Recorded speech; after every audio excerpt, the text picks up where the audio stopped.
جو اسٹیٹ سے ریلیٹڈ ہو یا اسٹیٹ کے مخالف ہو یا وہ مسائل پیدا کر سکے. لیکن ظاہر ہے ڈاکٹر عظما جو ہیں انہوں نے بیان تو دے دیا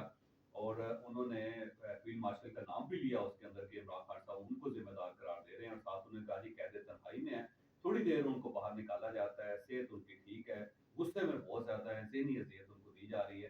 تو کچھ باتیں انہوں نے کی ہیں, لیکن جب ان سے جو گرانٹر سے درمیان میں ان سے پوچھا گیا کہ یہ تو طے ہوا تھا کہ وہ اس قسم کا کوئی بیانیہ نہیں دیں گی, تو انہوں نے یہ بیانیہ کیوں دیا, تو پھر ڈاکٹر عظما صاحبہ کا یہ کہنا ہے کہ مجھے اس ایگریمنٹ کا کوئی پتہ نہیں تھا کہ میری ملاقات کسی ایگریمنٹ کے تحت ہو رہی ہے. تو ان کی طرف سے یہ بیان دیا گیا. اب گورنمنٹ کی جو اچیومنٹ ہے وہ یہ ہے کہ ظاہر ہے سہیل افریدی صاحب جو تھے وہ پورا ایک لاؤ لشکر لے کے یہاں آنا چاہ رہے تھے, اور پہلی مرتبہ انہوں نے یہ فیصلہ کیا تھا سی ایم بننے کے بعد کہ وہ خیبر پختونخوا سے بہت لوگوں کو لے کے آئیں گے. لیکن جو پارٹی کے یہاں پہ لوگ موجود ہیں انہوں نے ان کو روکا, انہوں نے ان کو باز کیا کہ آپ کوئی 26 نومبر جیسا کو واقعہ کرنا چاہتے ہیں, اور اگر یہ ہو گیا تو پھر ہم سٹینڈ نہیں کر سکیں گے. دوسرا جو گورنمنٹ نے کارڈ استعمال کیا تھا گورنر راج کا, وہ بڑا افیکٹولی استعمال ہوا, کیونکہ گورنمنٹ نے کلیئرٹی کے ساتھ کہہ دیا تھا کہ اگر سہیل افریدی صاحب یہاں پہ آئے, اسلام آباد انہوں نے یلغار کی, راولپنڈی کے اندر انہوں نے دفعہ 144 توڑی,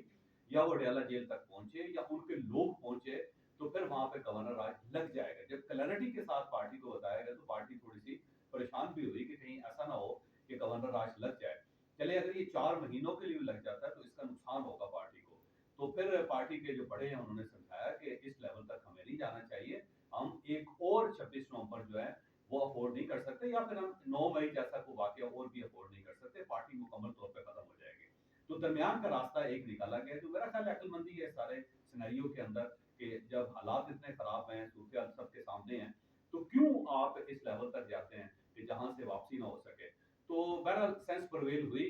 اور ایک ایگریمنٹ جو ہے وہ ہو گیا, لیکن وہ تحریری ایگریمنٹ تو نہیں ہے, لیکن انڈرسٹینڈنگ ہے کہ جو سینسیبل لوگ ہیں پارٹی کے صرف وہ عمران خان صاحب کے ساتھ ملاقات کر سکیں گے. اب یہ جو سینسیبل لوگ ہیں وہ ذرا تھوڑا سا اس کے بارے میں ایمبیگوٹی ہے کہ کون سے سینسیبل لوگ ہیں, کیا ان کا تعلق گورنمنٹ کی طرف ہے یا اسٹیبلشمنٹ کی طرف ہے یا ذرا سفید بالوں والے ہیں, اس کے بارے میں ابھی تک کوئی کلیئرٹی نہیں ہے. لیکن مجھے لگتا ہے کہ پارٹی ان لوگوں کو ڈس ہوم کر دے گی جو لوگ وہاں عمران خان صاحب کے پاس جائیں گے, جیسے کہ بیرسٹر علی